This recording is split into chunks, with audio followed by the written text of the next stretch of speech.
اور ہم ملکہ کو نہیں بچا سکیں گے۔ وہاں اب بحث کرنے کے لیے وقت ہی نہیں تھا۔ عنبر نے غوطہ لگایا اور برج کے دروازے کے پاس آ کر انسان کی شکل میں تبدیل ہو گیا۔ اس نے تلوار کھینچی اور سپاہیوں پر ٹوٹ پڑا۔ سارے سپاہیوں نے اکیلے عنبر کو گھیر لیا اور اس پر دھڑا دھڑ حملے کرنے شروع کر دیے۔ دوسرے عقاب نے غوطہ لگایا اور جب وہ زمین پر آیا تو سپاہیوں کو شیر کے دل ہلا دینے والی دہاڑ سنائی دی۔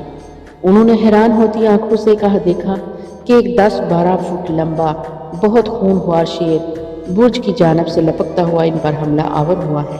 ایک پل کے لیے وہ بت بن کے رہ گئے۔ ان کی سمجھ میں نہیں آ رہا تھا کہ وہاں شیر کہاں سے آ گیا۔ اس دوران میں شیر نے حملہ کر کے 2 سپاہیوں کی گردنوں پر زور سے پنجہ مارا اور ان کے منکے توڑ دیے۔ اب حالت یہ ہو گئی کہ ایک طرف عنبر تلوار کے ساتھ ایک بہادر سپاہی کی طرح ان کے ساتھ لڑ رہا تھا اور دوسری طرف خونخوار شیر انہیں پھاڑ رہا تھا۔ دیکھتے ہی دیکھتے میدان جنگ کا پانسا پلٹ گیا۔ 6-7 سپاہیوں کی لاشیں خون میں لت پت پڑی ہوئی تھیں اور باقی خوف سے چیخ مارتے ہوئے وہاں سے بھاگ اٹھے۔ ملکہ ایک طرف سہمی بیٹھی تھی۔ عنبر نے ملکہ کے پاس آ کر کہا، ملکہ جلدی سے شیر کے اوپر سوار ہو جائیں، جلدی کریں، وقت بہت کم ہے۔ ملکہ کا ڈر سے رنگ زرد ہو رہا تھا لیکن اسے دوسری طرف بھی موت نظر آ رہی تھی۔ وہ فوراً شیر کی پشت پر سوار ہو گئی۔ عنبر نے ناگ سے کہا کہ وہ قلعے کے مغربی دروازے سے نکل کر کسی طرح ناگن دیوی کے مندر پہنچ جائے۔ شیر نے ملکہ کو اپنے اوپر بٹھایا اور بجلی جیسی تیزی کے ساتھ لمبی لمبی چھلانگیں لگاتا سب کے سامنے لوگوں کو خوف سے ادھر ادھر دوڑاتا مغربی دروازے سے قلعے سے باہر نکل گیا۔ باہر لوگوں نے ایک حیرت انگیز منظر دیکھا کہ ملکہ ایک بہت بڑے شیر کے اوپر سوار تھی اور شیر پوری طاقت کے ساتھ بھاگتا چلا جا رہا تھا۔ عنبر برج کے پیچھے سے ہو کر پہاڑی کی ڈھلانوں سے اترتا ہو پھسلتا قلعے کے نیچے جنوبی دیوار کے پاس آ گیا اور پھر اس نے بھی جنگلی جھاڑیوں اور چھوٹے چھوٹے ویران ٹیلوں میں سے ہو کر مندر کی طرف بھاگنا شروع کر دیا۔ جہاں پھانسی گڑی تھی وہاں بگدڑ مچ گئی۔ سپاہی، سپہ سالار اور سلومی کو اس عجیب و غریب واقعے کی اطلاع دینے بھاگے۔ کسی کی ہمت نہ ہوئی کہ وہ شیر کا پیچھا کرے۔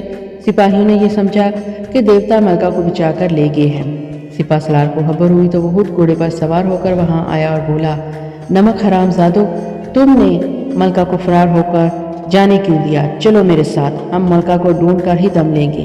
سپہ سالار نے 10-11 سپاہیوں کا ایک دستہ ساتھ لیا اور جدھر شیر ملکہ کو لے کر گیا تھا ادھر گھوڑے دوڑانے شروع کر دیے۔ اس دوران میں ناگ شیر کے روپ میں ملکہ کو لے کر مندر میں داخل ہو چکا تھا۔ مندر کی 4 دیواری میں داخل ہوتے ہی ناگ شیر سے انسانی شکل میں آ گیا۔ ملکہ خوف زدہ ہو گئی۔ ناگ نے کہا، ملکہ گھبرائے نہیں، آپ نے جو کچھ دیکھا یہ ایک حقیقت تھی، اس سے آپ بھول جائیں۔ خدا کا شکر ہے کہ ہم نے آپ کو پھانسی کے پھندے سے بچا لیا، میرے ساتھ آئیں۔ ناگ ملکہ کو لے کر مندر کی سب سے آخری کوٹھی میں آ گیا۔ یہاں آپ آرام کریں، اب آپ آزاد ہیں، یہاں سے دنیا کی کوئی طاقت آپ کو گرفتار نہیں کر سکتی۔ میں اپنے دوست عنبر کو دیکھنے جا رہا ہوں۔ ناگ باہر جانے کے لگا تو ملکہ نے کہا، شیر کون تھا؟ عقاب کون تھا؟ عنبر اور تم اصل میں کون ہو؟ ناگ نے کہا، آپ اس بارے میں غور نہ کریں، آپ صرف یہ یاد رکھیں کہ جو ہونا تھا وہ ہو گیا، ہم نے آپ کو موت کے منہ سے بچا لیا ہے اور بس۔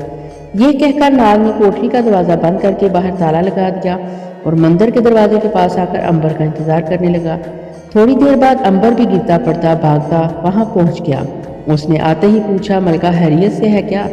ناگ نے کہا، ہاں، میں نے اسے کوٹھی میں چھپا کر تالا لگا دیا ہے، بہت ہو، میرا خیال ہے سپہ سالار کے سپاہی ضرور تمہارا پیچھا کریں گے، وہ شیر کے پنجوں کے نشان دیکھتے ضرور یہاں تک پہنچ جائیں گے۔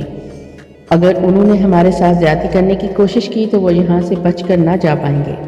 وہ ابھی یہ باتیں ہی کر رہے تھے کہ انہیں دور سے گھوڑ سواروں کی اڑتی ہوئی گرد دکھائی دی۔ عنبر نے کہا، میرا خیال ہے وہ لوگ ادھر ہی آ رہے ہیں۔ ناگ نے گھوڑوں کی گرد کو دیکھا اور کہا، تم ملکہ کو لے کر ناگن دیوی کی عقبی حجرے میں چھپ جاؤ، باقی سب کچھ میں سنبھال لوں گا۔ عنبر بھاگتا ہوا ملکہ کی کوٹھی میں گیا، تالا کھول کر ملکہ کو وہاں سے نکالا، اسے ساتھ لیا اور مندر کے بڑے کمرے میں ناگن دیوی کے پیچھے بنے ہوئے ایک تنگ و تریک حجرے میں دونوں بند ہو کر بیٹھ گئی۔ ملکہ نے سہمی ہوئی آواز میں کہا، کیا ہمارا دشمن یہاں بھی پہنچ گیا ہے؟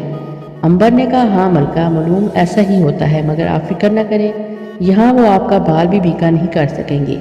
ملکہ بولی، مگر تمہارا دوست وہاں اکیلا ہے، وہ اکیلا اتنے بڑے دشمن کا کیسے مقابلہ کر سکے گا؟ عنبر نے کہا، جس طرح اس نے قلعے میں مقابلہ کیا تھا اسی طرح وہ یہاں بھی مقابلہ کرے گا، آپ ہرگز نہ گھبرائیں۔ ملکہ نے کہا میں تو حیران تھی کہ وہ شیر کیسے بن گیا، اور تم بھی تو عقاب بن کر آسمان میں چکر لگا رہے تھے۔ امبر بولا یہ ہمارا ایک راز ہے، آپ نہ تو اس بارے میں ہم سے پھر کبھی سوال کریں اور نہ کسی دوسرے کے ساتھ زندگی بھر کوئی بات کریں۔ میں وعدہ کرتی ہوں کہ زندگی میں کبھی کسی سے تم لوگوں کے اس راز کے بارے میں بات نہیں کروں گی۔ مجھے آپ سے یہی امید تھی۔ ادھر اندھیرے حجرے میں یہ باتیں ہو رہی تھی، ادھر ناگ مندر کے ایک تہہ خانے میں اتر کر ایک گھڑے کے کنارے آ کر کھڑا ہو گیا۔ یہاں کئی قسم کے مرتبان پڑے ہوئے تھے جن کے اوپر پتھروں کے ڈھکن رکھے ہوئے تھے۔ ناگ نے ایک خاص قسم کا مرتبان کندھے پر رکھا اور اس سے لے کر اوپر آ گیا۔ اس مرتبان کو اس نے دروازے کے ساتھ والی پہلی کوٹری کے اندر چھپا کر رکھ دیا۔ اس نے مرتبان کے اوپر ہاتھ رکھا اور کہا، اے میرے غلاموں، تمہیں معلوم ہے کہ میں ناگ شہزادہ تم سے بات کر رہا ہوں۔ تم جانتے ہو کہ میں کون ہوں؟ تمہیں معلوم ہے کہ میں تمہارا مالک ہوں اور تم پر میرا حکم بجا لانا فرض ہے۔ بس میں تمہیں حکم دیتا ہوں کہ جب میں تمہارا ڈھکن اٹھا کر تمہیں حملہ کرنے کا حکم دوں تو ان لوگوں پر ٹوٹ پڑنا جو میرے دشمن ہیں اور جو مجھے قتل کرنے کی نیت سے یہاں آ رہے ہیں۔ ناگ اس کے بعد کوٹری کے باہر آ کر مندر کی ڈیوڑی میں کھڑا ہو گیا۔ گھڑ سواروں کا ایک دستہ اس کے قریب ہی مندر کے باہر آ کر رک گیا۔ سپہ سالار گھوڑے پر سے اترا اور شیر کے پنجوں کے نشان دیکھتا ہوا اس کے پاس آ کر غصے میں بولا، تم کون ہو؟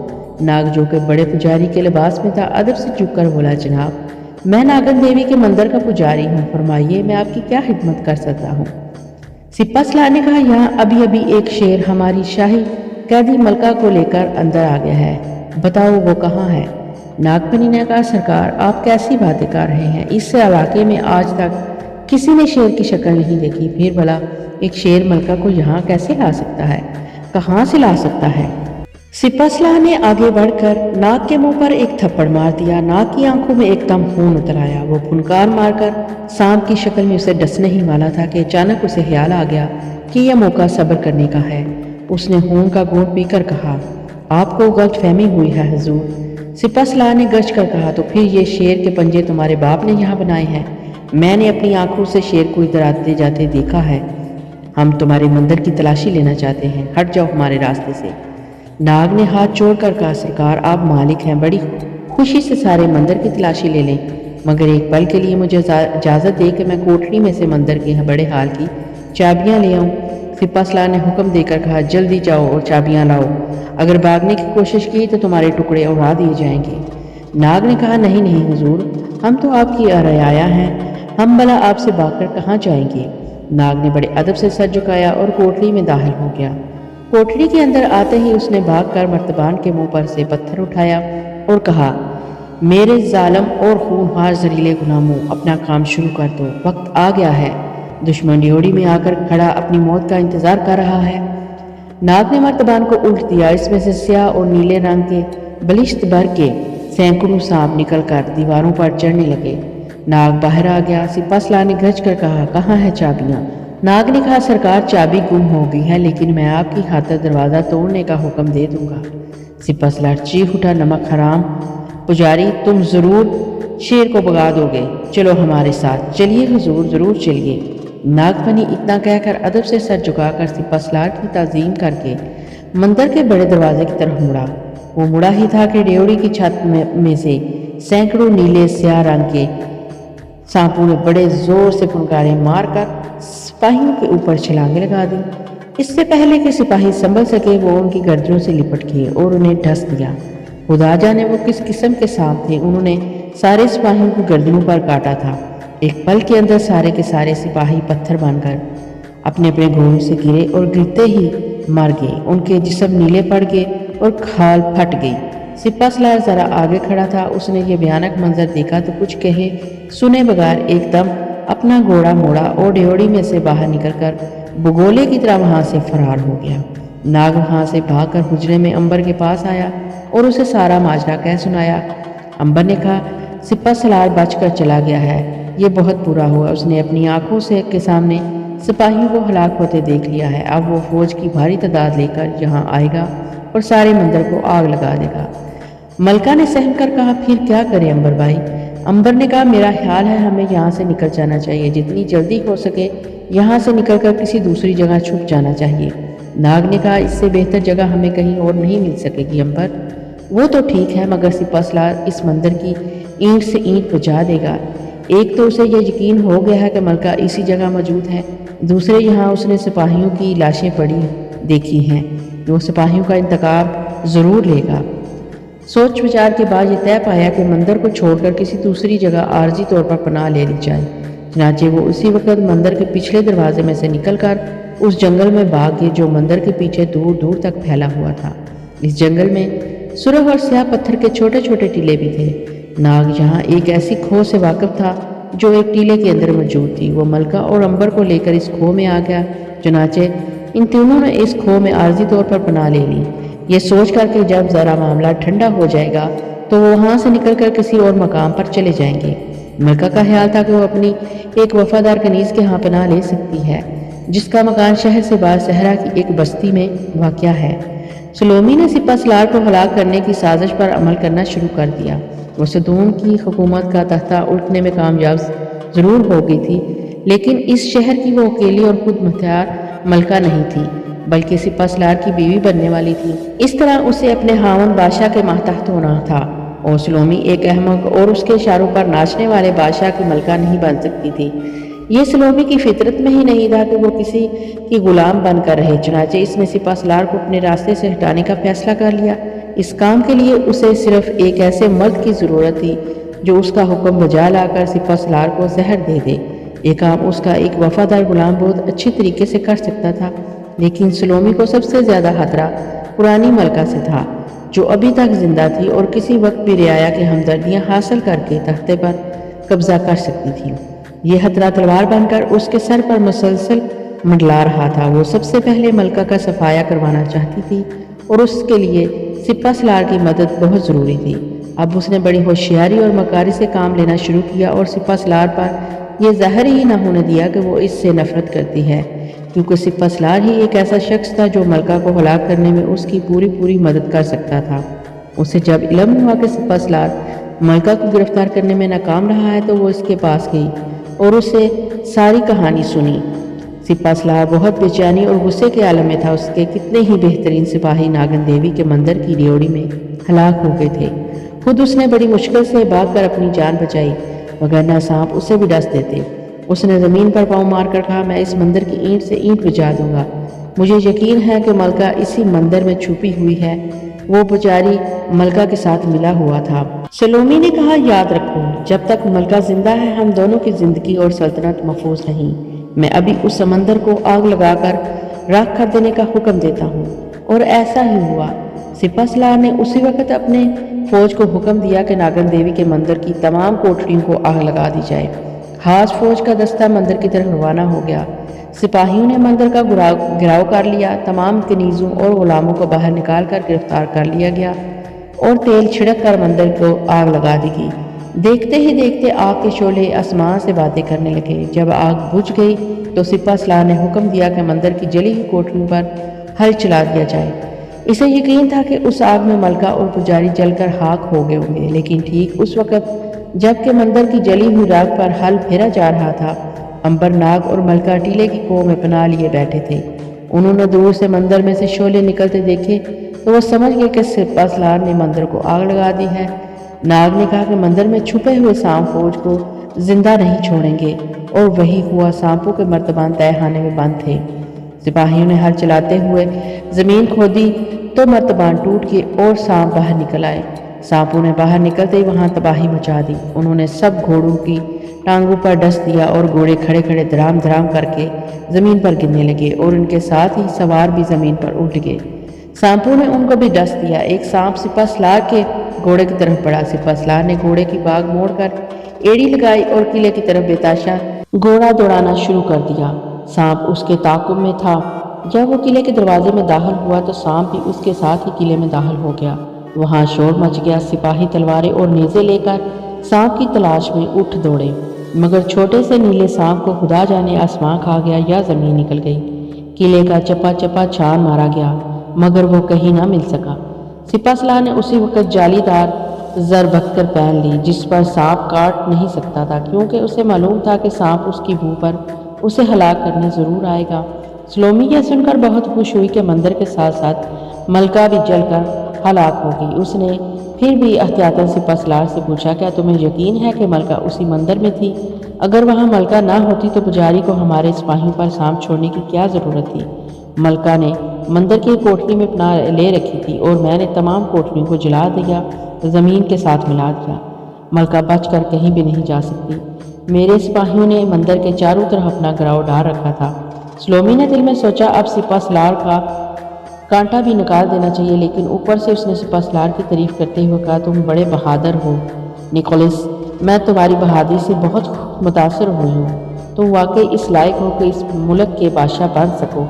سپہ سالار کا منہ اپنی تعریف سن کر سرخ ہو گیا، کہنے لگا، اور تم بھی اس لائق ہو کہ اس ملک کی ملکہ بن سکو، کیونکہ تمہاری ہی عقل مندی اور مشوروں سے میں یہ ملک حاصل کر سکا ہوں۔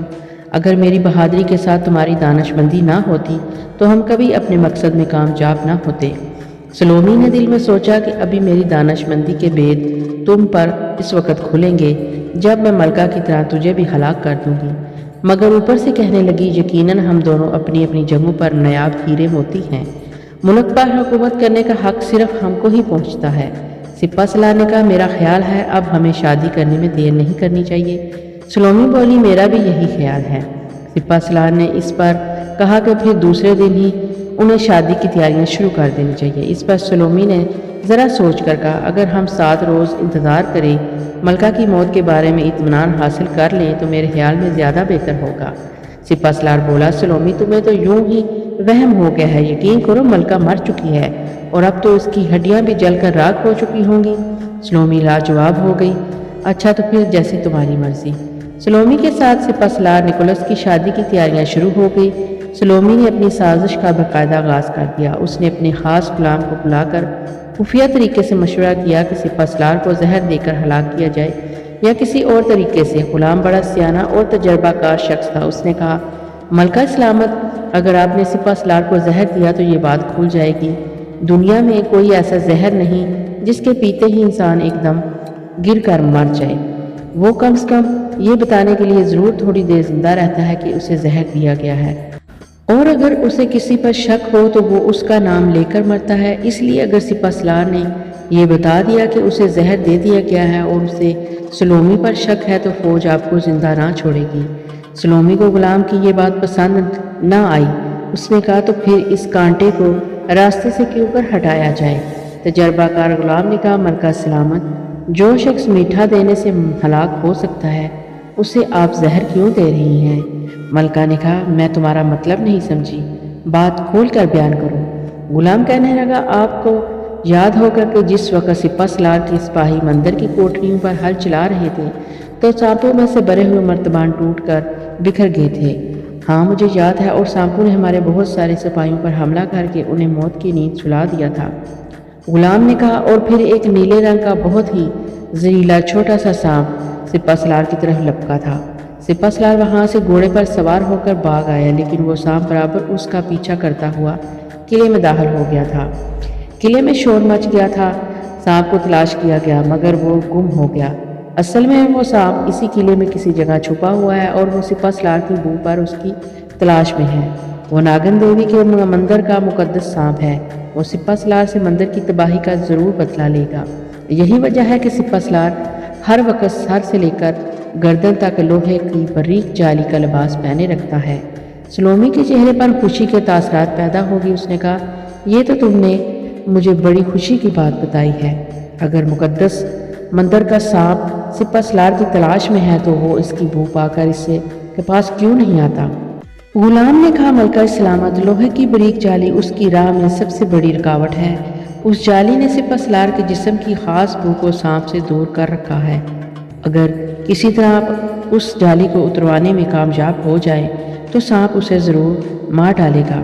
ملکہ نے چٹکی بجا کر کہا، یہ کون سی مشکل بات ہے، میں جالی اس کے جسم سے اتروا دوں گی۔ تو فکر نہ کرو، میں اس سازش پر عمل ضرور کر کے دیکھوں گی۔ اگر سپہ سالار اس طرح ہلاک ہو گیا تو ہمارے سر الزام بھی نہیں آئے گا اور ہمارے راستے کا کانٹا بھی صاف ہو جائے گا۔ اسی دن سلومی خاص طور پر سپہ سالار کے کمرے میں گئی۔ اس نے شادی کی تیاریوں کے سلسلے میں ادھر ادھر کی باتیں کرتے ہوئے اسے بتایا کہ شادی میں مصر کا گورنر اور اس کی بیوی بھی شریک ہوں گے۔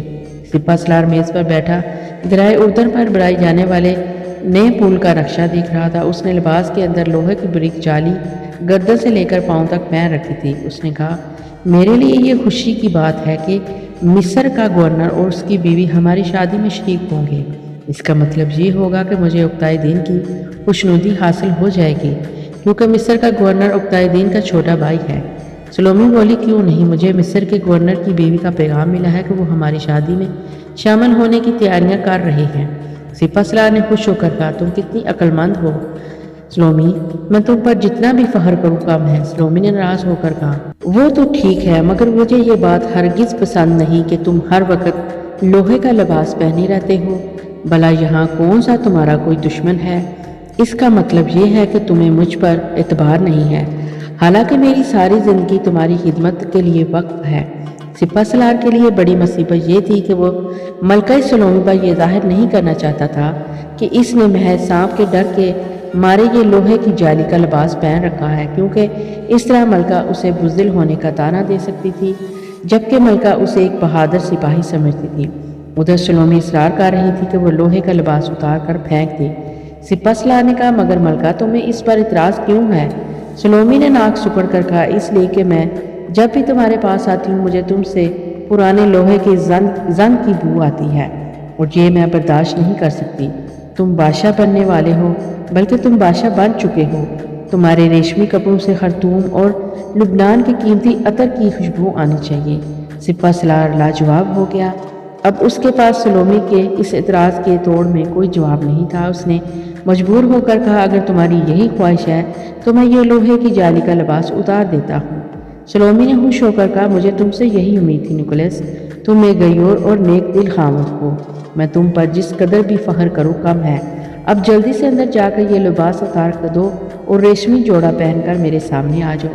سپہ سالار نکولس مجبور ہو گیا۔ وہ میز سے اٹھا، اندر خوابگاہ میں جا کر اس نے جالی دار لوہے کا باریک لباس اتار کر پرے پھینکا اور کم خواب کا لمبا چوگا اور سونے کے تاروں کا بنا ہوا گلوبند پہن کر باہر آ گیا۔ سلومی نے اسے دیکھ کر خوشی سے تالی بجائی اور کہا، میرے خاوند تم اس لباس میں کس قدر حسین لگتے ہو۔ بس اب میری خوشی کی خاطر ہر وقت یہی لباس پہنا کرو۔ ٹھہرو، میں اپنے ہاتھ سے تمہارے بالوں میں کنگھی کرتی ہوں۔ اور ملکہ سلومی سپہ سالار کے بالوں میں کنگھی کرنے لگی۔ عین اسی وقت قلعے کی چھت کے سوراخ میں چھپے ہوئے مقدس نیلے سانپ نے اپنے دشمن سپہ سالار کی فضا میں بو محسوس کی۔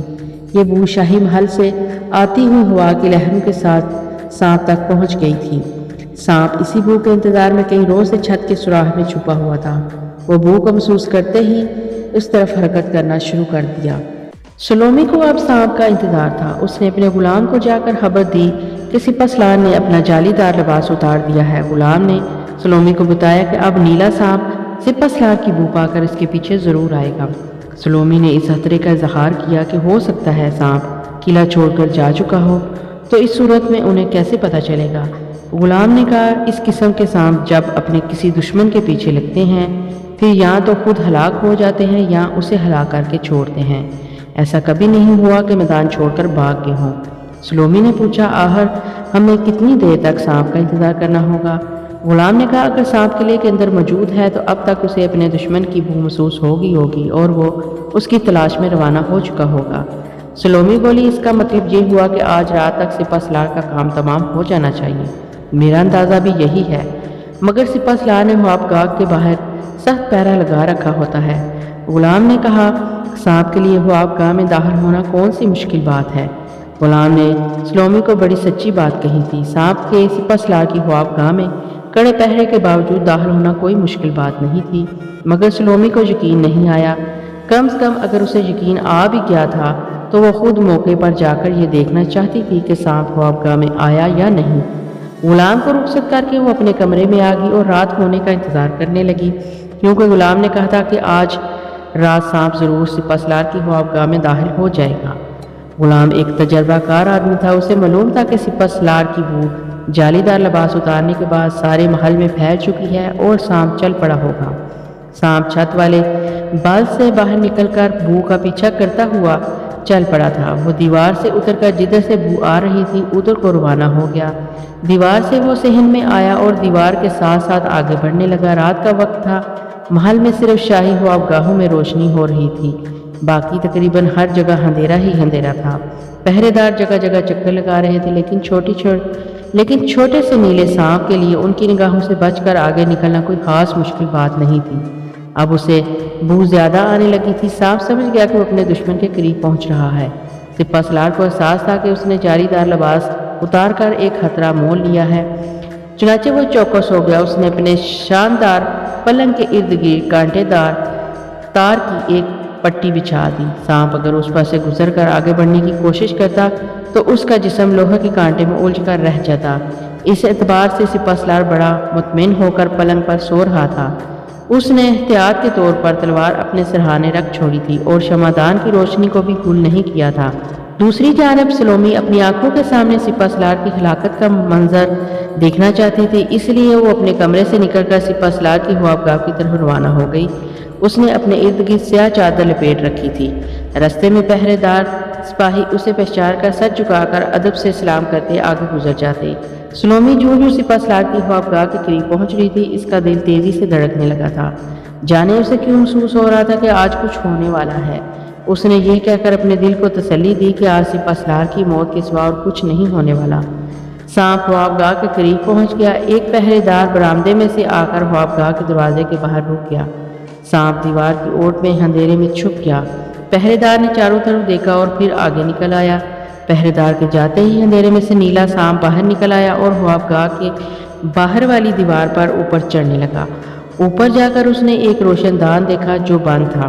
اندر جانے کے لیے کوئی معمولی سا سوراخ بھی وہاں موجود نہیں تھا۔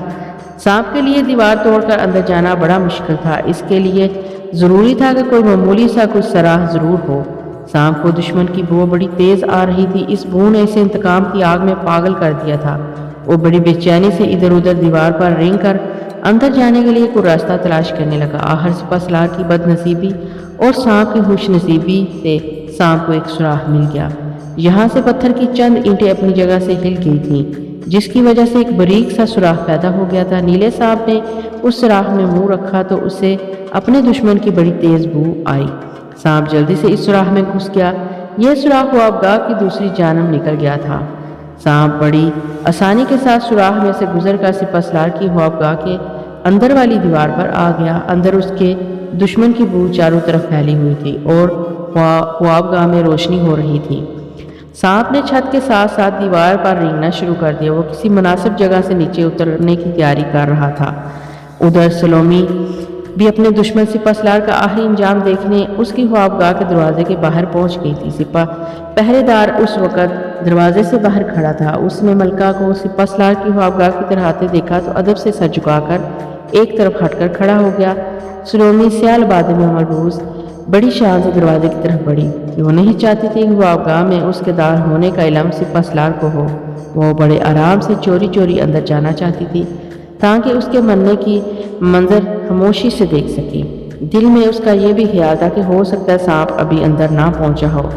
اس نے سوچ رکھا تھا کہ اگر آج سانپ نہیں آیا تو وہ سپہ سالار کو جگا کر کہے گی کہ ذرا ہوشیار ہو کر سویا کرے، کہیں دشمن اسے نقصان نہ پہنچا دے۔ سلومی نے بڑی احتیاط سے دروازہ کھول کر ریشمی کم خواب کا پردہ پڑے ہٹایا۔ سپہ سالار بڑی گہری نیند پلنگ پر سو رہا تھا۔ سلومی نے دیوار پر اور فرش پر چاروں طرف نظریں اٹھا کر دیکھا۔ اسے سانپ کہیں بھی دکھائی نہ دیا۔ اس نے آگے بڑھ کر یہ ضرور دیکھا کہ سپہ سالار نے سانپ کے اچانک حملے سے بچنے کے لیے اپنے پلنگ کے چاروں طرف لوہے کی کانٹے دار جالی بچھا رکھی تھی۔ سلومی دل ہی دل میں ہنس دی کہ بزدل سپہ سالار کو جان کتنی عزیز ہے، مگر اسے یہ خبر نہیں تھی کہ اس کے باوجود وہ سانپ سے نہیں بچ سکتا تھا، اور اگر سانپ نے اسے ہلاک نہ کیا تو وہ سلومی کے زہر سے بچ کر کہاں جائے گا۔ جس وقت سلومی سپہ سالار کے پلنگ کے پاس کھڑی اس کی موت کے بارے میں سوچ رہی تھی، ٹھیک اس وقت زہریلا نیلا سانپ دیوار پر سے اتر کر دشمن کی بو پاتا اس کے پیچھے پہنچ گیا تھا۔ سلومی نے سوچا کہ اسے وہاں سے واپس چلے جانا چاہیے، کیونکہ سانپ نہیں آیا اور کوئی ضرورت بھی نہیں تھی کہ سانپ رات کو ہی آئے۔ یہ سوچ کر وہ واپس پلٹی ہی تھی کہ اس کے پاؤں میں پڑی ہوئی جوتی کا پچھلا حصہ سانپ کی دم پر پڑ گیا۔ سانپ نے تڑپ کر پھنکار ماری اور سلومی کے پاؤں پر ڈس دیا۔ سلومی نے نیلے سانپ کو کنڈلی مارے فرش کے قلین پر دیکھا تو وہ چیخ مار کر گر پڑی۔ اس کی چیخ کی آواز سن کر سپہ سالار جاگ پڑا اور باہر سے پہرے دار سپاہی بھی تلوار کھینچ کر اندر آ گئے۔ سانپ سانپ سلومی کے کانپتے ہوئے ہونٹوں سے نکلا اور اس سے پہلے کہ سانپ وہاں سے بھاگ سکے سپہ سالار نے اچھل کر تلوار ماری اور نیلے سانپ کے 2 ٹکڑے ہو گئے۔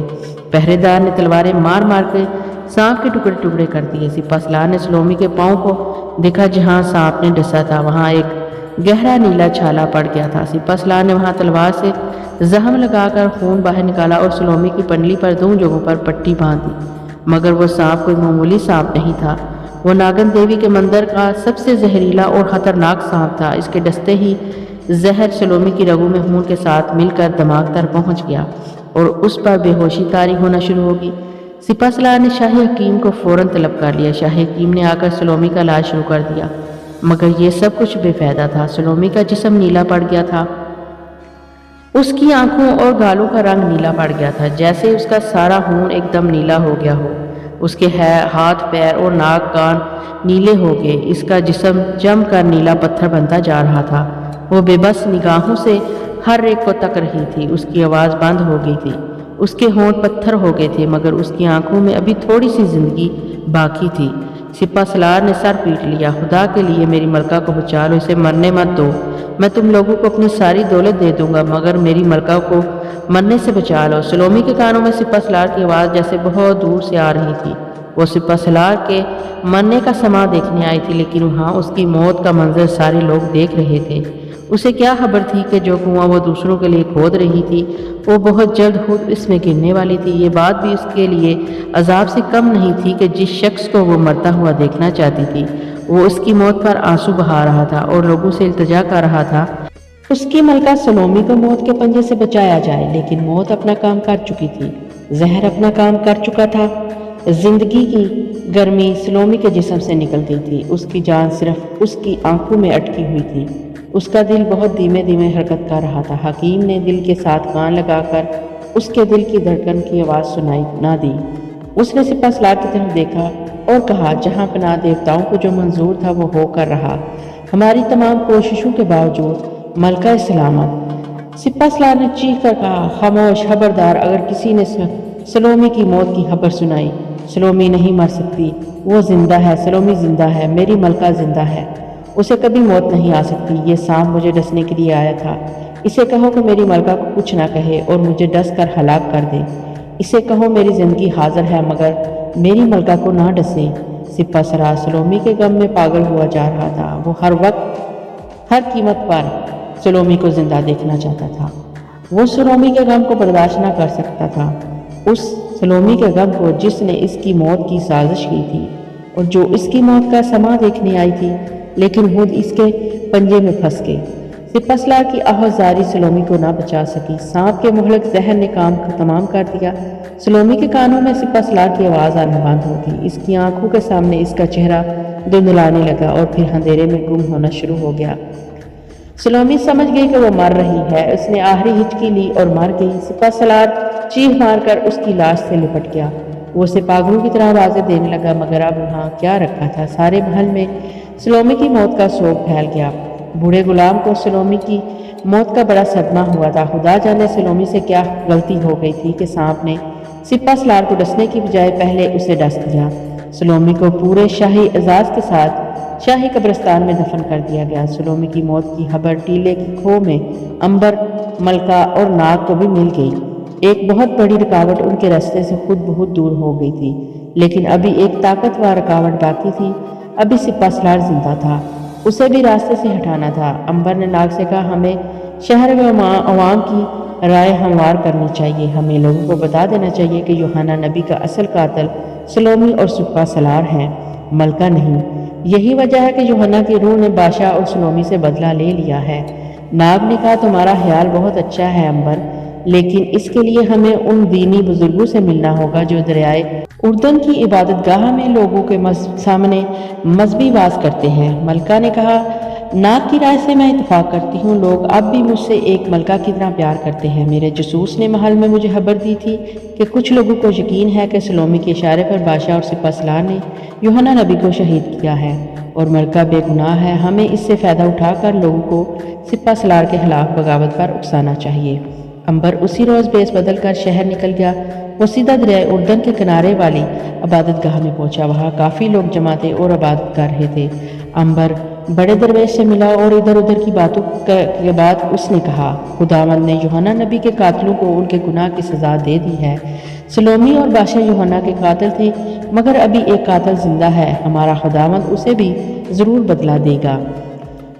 درویش نے کہا، تم ٹھیک کہتے ہو اجنبی، ہم جانتے ہیں قاتل کون ہے۔ عنبر نے وہاں لوگوں کے سامنے ایک زبردست تقریر کی، جس میں یہ ثابت کیا کہ یوحنا نبی کو بادشاہ نے سلومی اور سپہ سالار کے اشارے پر شہید کیا تھا۔ لوگوں نے سپہ سالار کے خلاف نفرت بڑے نعرے لگائے۔ اس طرح عنبر نے شہر کے لوگوں کو سپہ سالار کے خلاف کر دیا۔ سپہ سالار کو جاسوسوں نے اطلاع دی کہ شہر میں لوگ اس کے خلاف نعرے لگا رہے ہیں اور وہ عبادت گاہ میں جمع ہو کر بغاوت کی سازش کر رہے ہیں۔ سپہ سالار کو اب اپنے تخت و تاج کی فکر پڑ گئی۔ اس نے حکم دیا کہ عبادت گاہ پر حملہ کر کے لوگوں کو قتل کر دیا جائے اور عبادت گاہ کو آگ لگا کر تباہ کر دیا جائے۔ فوراً سپاہیوں کا ایک دستہ تلواریں لہراتا گھوڑوں پر سوار عبادت گاہ پر ٹوٹ پڑا۔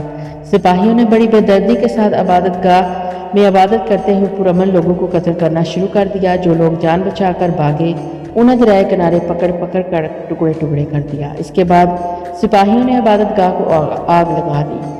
اس حادثے کے بعد شہر میں سپہ سالار کے خلاف نفرت اور غصے کی لہر دوڑ گئی، مگر طاقت کے سامنے لوگ بے بس تھے۔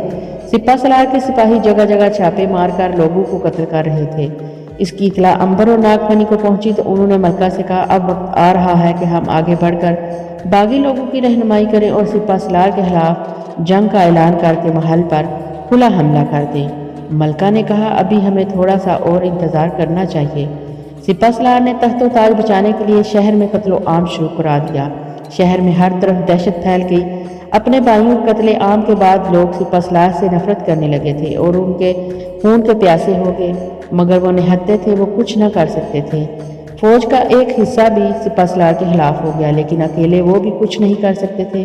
دوسری طرف سپہ سالار کے جاسوس نے آ کر اسے خبر دی کہ اس ساری کارروائی کی ذمہ دار ملکہ ہے۔ سپہ سالار نے چونک کر کہا، کیا کہا ملکہ؟ کیا وہ بھی زندہ ہے؟ جاسوس نے بتایا کہ ملکہ صدوم زندہ ہے اور شہر سے باہر ایک قلعے کی کھو میں پناہ لیے ہوئے ہے۔ سپہ سالار کا یہ سن کر خون کھول اٹھا۔ اس نے اسی وقت سپاہیوں کو ساتھ لیا اور بجلی جیسی تیزی کے ساتھ گھوڑا دوڑاتا ہوا شہر سے باہر والے ٹیلے کی طرف چل دیا۔ فوج کا وہ دستہ جو سپہ سالار کے خلاف تھا اور ملکہ کا وفادار تھا، جب اس کو معلوم ہوا کہ ملکہ زندہ ہے اور سپہ سالار اسے قتل کرنے ٹیلے کی طرف جا رہا ہے، تو وہ اس سے پہلے تیر کمان سے مسلح ہو کر ٹیلے پر جا پہنچے۔ عنبر نے سپاہیوں کے ایک دستے کو اپنی طرف بڑھتے دیکھا تو ملکہ اور ناگ کو خبردار کر دیا۔ سپاہیوں کا دستہ ٹیلے کے سامنے آ کر رک گیا اور اپنے کپتان کے حکم سے انہوں نے ٹیلے کے اوپر چاروں طرف چھپ کر پتھروں کی اوٹ میں اپنے مورچے سنبھال لیے۔ عنبر نے ملکہ اور ناگ سے کہا، دشمن سر پر پہنچ گیا ہے، ہمیں ہر قیمت پر ملکہ کو بچانا اور سپہ سالار کو ہلاک کرنا ہے۔ ناگ نے کہا، ہم اکیلے اتنے سپاہیوں کا کیسے مقابلہ کر سکیں گے؟ انہوں نے ٹیلے کے اوپر مورچے سنبھال لیے ہیں۔ عنبر نے کہا، جو ہوگا دیکھا جائے گا، ہمیں ہمت نہیں ہارنی چاہیے۔ میرے پاس تلوار ہے، میں باہر نکل کر سپاہیوں کا مقابلہ کروں گا، وہ مجھے ہلاک نہیں کر سکیں گے۔ تم بھی ملکہ کو حفاظت سے چھپا کر باہر آ جانا اور زیادہ سے زیادہ سپاہیوں کو ہلاک کرنے کی کوشش کرنا۔ عنبر نے تلوار میان سے کھینچی اور کھو میں سے باہر نکل گیا۔ اسے یقین تھا کہ ٹیلے کے اوپر دشمنوں کے مورچوں میں سے تیر کی بچھار آئے گی اور اس کے جسم کو چھلنی کر دے گی، مگر ظاہر ہے اسے کچھ نہیں ہو سکے گا۔ لیکن وہ حیران رہ گیا جب کسی نے بھی اس پر کوئی تیر نہ چلایا، بلکہ اس کی بجائے دستے کا کپتان ٹیلے سے اتر کر عنبر کی طرف آتا دکھائی دیا۔ عنبر نے تلوار سونت لی اور کہا، تمہارے سپاہی مجھ پر تیر کیوں نہیں چلاتے؟ میں تیار ہوں، مجھ پر حملہ کرو، نہیں تو میں حملہ کر کے تمہیں ہلاک کر دوں گا۔ کپتان عنبر کے پاس آ کر رک گیا اور بولا، اے ہمارے ملکہ کے محافظ، میں تمہارا دشمن نہیں بلکہ دوست بن کر یہاں آیا ہوں۔ میں اور میرے سپاہی ملکہ کے وفادار سپاہی ہیں۔ ہم سپہ سالار کے سپاہیوں کا مقابلہ کرنے اور تمہاری اور ملکہ کی جان بچانے یہاں آئے ہیں۔ سپہ سالار کوئی پل میں اپنے سپاہیوں کے ساتھ یہاں پہنچنے والا ہے، اس لیے فوراً ٹیلے کے اندر چھپ جاؤ اور ملکہ کو ہماری طرف سے کہو کہ وہ فکر نہ کرے، ہم زندگی کی آخری سانس تک ان کی جان کی حفاظت کریں گے۔ عنبر کے لیے یہ خوشگوار انقلاب تھا۔ کہاں تو اس نے یہ سمجھ رکھا تھا کہ ملکہ کی زندگی کی آخری گھڑی آن پہنچی ہے اور کہاں اس کی خاطر جان قربان کرنے والے سپاہی وہاں آ گئے۔ وہ فوراً کھو میں آ گیا اور اس نے ساری صورتحال کے بارے میں ملکہ اور ناگ کو باخبر کر دیا۔ ناگ نے کہا وہ سانپ بن کر سپاہیوں کو موت کی نیند سلائے گا۔